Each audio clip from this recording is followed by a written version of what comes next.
യേശുവിന് 12 ശിഷ്യന്മാരുണ്ടായിരുന്നു. എന്നിട്ടും അതിലെ ഒരുവൻ യൂദാസ് തൻ്റെ ജീവിതം തെറ്റായിട്ടുള്ള ദിശയിലേക്കാണ് നീങ്ങിയതും അവന് നിത്യജീവൻ നഷ്ടപ്പെടുകയും ചെയ്യുന്നു. എന്തുകൊണ്ടാണ്? തിരുവെഴുത്തിൽ നിന്ന് നമുക്ക് അതിനുള്ള സൂചന വല്ലതും കിട്ടുന്നുണ്ടോ? എങ്ങനെയാണ് യൂദാസ് യേശുവിനെ കണ്ടതും മറ്റ് ശിഷ്യന്മാർ യേശുവിനെ കണ്ടതും ഇത് തമ്മിൽ വ്യത്യാസമുണ്ടോ? അതാണ് ഇന്നത്തെ ഈ സന്ദേശത്തിൽ. Hello and welcome to our channel point to eternity. എൻ്റെ അടുത്ത ഒരു ബൈബിൾ എക്സ്പോസിഷൻ സന്ദേശത്തിലേക്ക് ഏവർക്കും യേശു കർത്താവിൻ്റെ നാമത്തിൽ സ്വാഗതം. നമ്മുടെ ഈ ചാനൽ സബ്സ്ക്രൈബ് ചെയ്തിട്ടില്ലെങ്കിൽ സബ്സ്ക്രൈബ് ചെയ്യും. ആ ബെൽ ബട്ടൺ പ്രസ് ചെയ്ത് ഓൾ നോട്ടിഫിക്കേഷനോട് എനേബിൾ ചെയ്യാൻ മറക്കരുത്. അതുപോലെ തന്നെ ബാക്കപ്പായിട്ടുള്ള രീതിയിൽ വാട്സാപ്പ് ബ്രോഡ്കാസ്റ്റ് സിസ്റ്റത്തിലൂടെ നിങ്ങളുടെ ഫോണുകളിലേക്കും കൂടി സന്ദേശങ്ങളുടെ ലിങ്കുകൾ ഡെലിവേർഡ് ആകണമെങ്കിൽ ആ വാട്സാപ്പ് ബ്രോഡ്കാസ്റ്റ് സിസ്റ്റത്തെ പറ്റിയുള്ള ഇൻഫർമേഷൻ സന്ദേശത്തിൻ്റെ ലിങ്ക് ഞാൻ താഴെ ഡിസ്ക്രിപ്ഷനിൽ കൊടുത്തിട്ടുണ്ട്. അപ്പോൾ തിരുവെഴുത്തിൽ നാം വായിക്കുന്നത്, രാത്രി മുഴുവൻ പ്രാർത്ഥിച്ച ശേഷമാണ് യേശു വളരെ പ്രാർത്ഥനയോടെ 12 ശിഷ്യന്മാരെ തിരഞ്ഞെടുക്കുന്നത്. യേശുവിനറിയായിരുന്നു ഇസ്കറിയാത്ത യൂദ ഒരു ദിവസം തന്നെ ഒറ്റിക്കൊടുക്കുമെന്ന്.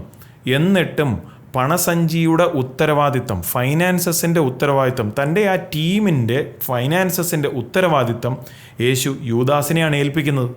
മത്തായി 10:1 പറയുന്നത്, ഈ 12 പേരെ യേശു തൻ്റെ അടുക്കിലേക്ക് വിളിച്ച ശേഷം അവർക്ക് അധികാരം കൊടുത്തു. ശക്തികളുടെ മേൽ അധികാരം കൊടുത്തു. അശുദ്ധ ശക്തികളെ പുറത്താക്കുവാൻ അധികാരം കൊടുത്തു. സകല രോഗത്തെയും സൗഖ്യമാക്കുവാൻ അധികാരം കൊടുത്തു. യൂദാസും അവരുടെ കൂടെ ഉണ്ടായിരുന്നു. രോഗികളെ സൗഖ്യമാക്കി. അശുദ്ധാത്മാക്കളെയും ഭൂതങ്ങളെയും എല്ലാം യൂദാസും ദൈവത്തിൻ്റെ ശക്തിയാൽ പുറത്താക്കി.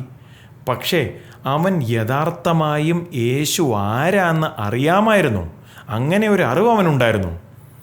യേശു ഈ അശുദ്ധ ശക്തികളുടെ മേലുള്ള അധികാരമെല്ലാം ശിഷ്യന്മാരായിട്ടുള്ള എല്ലാവർക്കും, അത് യൂദാസ് ഉൾപ്പെടെയുള്ള എല്ലാവർക്കും കൊടുത്തിട്ടും യൂദാസിന് ഒരിക്കലും യേശുവിനെ ദൈവപുത്രനെന്ന് മനസ്സിലായില്ല.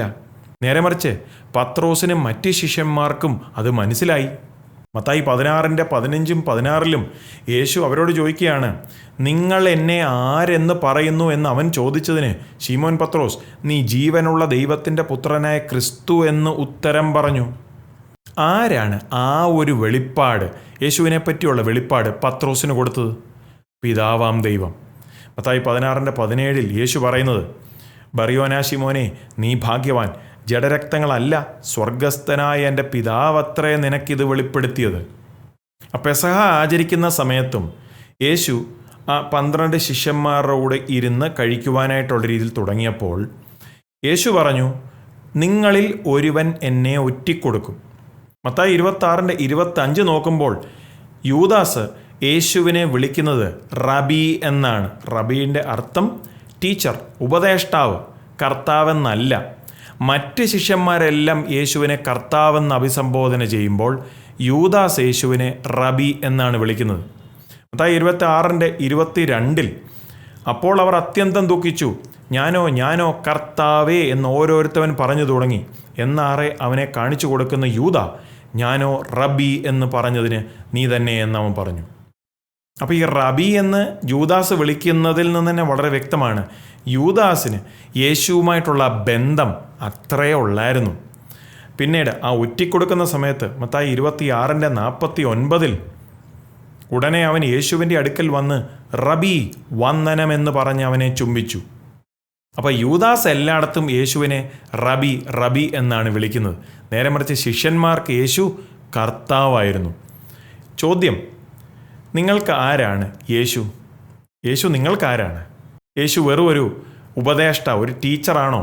അതോ യേശു രാജാതി രാജാവും കർത്താതി കർത്താവുമാണോ? താങ്കളുടെ ജീവിതത്തിൻ്റെ കർത്താവായി യേശുവിനെ അംഗീകരിച്ചിട്ടുണ്ടോ?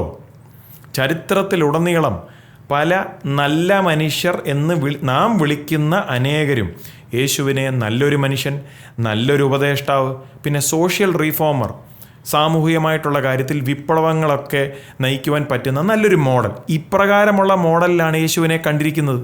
പക്ഷേ ബൈബിൾ വളരെ വ്യക്തമായി പറയുന്നു, യേശുവിനെ നിങ്ങളുടെ ജീവിതത്തിൻ്റെ കർത്താവായി അംഗീകരിക്കുന്നില്ല എങ്കിൽ നിത്യജീവൻ ലഭിക്കില്ല.